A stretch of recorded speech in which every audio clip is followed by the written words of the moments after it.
تو ابو بکر ادھر آ، حضور حاضر ہوں. فرمایا جا میری انگوٹھی پہ نام لکھوا کے لا. اس بات کی لذت سمجھو کہ حضور کام بھیج رہے ہیں. جناب صدیق اکبر نے انگوٹھی پکڑی. توجہ ہے میرے تو بات پہ. حضور نے فرمایا اس پہ نہ اللہ کا نام لکھوا کے لا. کس کا؟ صرف اللہ کا. حضور نے بھیجا.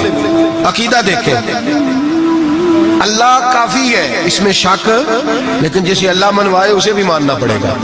فرمایا جا اللہ کا نام لکھوا کے لا. حضرت ابو بکر صدیق کہتے ہیں میں انگوٹھی لے کے گیا، مصور کو کہا اللہ کا نام لکھ دے.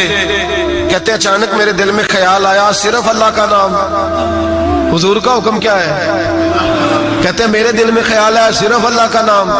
کہتے میں نے اس کو کہا میرا اللہ کا نام نہ لکھنا، ساتھ میرے مصطفیٰ کا بھی لکھ دو. صرف اللہ کا نہ لکھنا، حضور کا بھی لکھو. نبی پاک کا حکم کتنا ہے؟ اللہ کا ساتھ میرے نبی پاک کا بھی لکھو. حضرت ابو بکر نے 2 نام لکھوائے. فرماتے میں جب تک مسجد نبوی آیا نام 2 تھے، سارے رستے میں دیکھتے آیا اللہ اور محمد 2 نام تھے. جب مسجد نبوی میں انگوٹھی لا کے حضور کو پیش کی نا تو حضور نے فرمایا ادھر آنا. میں قریب آیا. فرمایا تجھے کہا تھا صرف اللہ کا نام لکھوانا، تو 3 لکھوا لایا ہے. کہا حضور یہ تیسرا کہاں سے آ گیا ہے؟ تو 2 ہی لکھوائے تھے. میں 3 ہے. یہ دیکھ اللہ، محمد اور ابو بکر، تو 3 نام لکھے. جناب صدیق اکبر کہنے لگے حضور قسم اللہ کی عزت کی، آپ کا میں نے لکھوایا، اپنا نہیں لکھوایا. امام راضی کی تفسیر کبیر، آپ کا لکھوایا، اپنا نہیں لکھوایا. اچانک حضور مسکرانے لگے.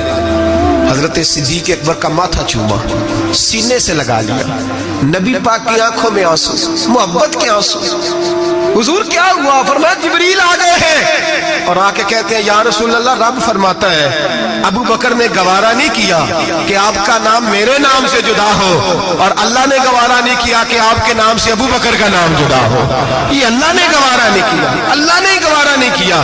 یا رسول اللہ رب فرماتا ہے آپ کا نام ابو بکر نے لکھوایا ہے اور ابو بکر کا نام اس کے رب نے لکھوا دیا ہے. یہ عقیدہ ہے جناب صدیق اکبر کا. یہ عقیدہ ہے جناب صدیق اکبر کا کہ ہم نبی پاک کے نام سے اللہ کا نام اور اللہ کے نام سے نبی پاک کا نام جدا کر سکتے.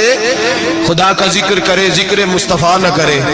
ہمارے منہ میں ہو ایسی زبان، خدا نہ کرے. جناب صدیق اکبر نے عقیدہ دیا کہ میرے لیے اللہ اور اللہ کا رسول، صدیق کے لیے ہے خدا کا رسول. اور بس یاد رکھیں یہ نظریات، یہ افکار ہمیں حضرت ابو بکر صدیق دیتے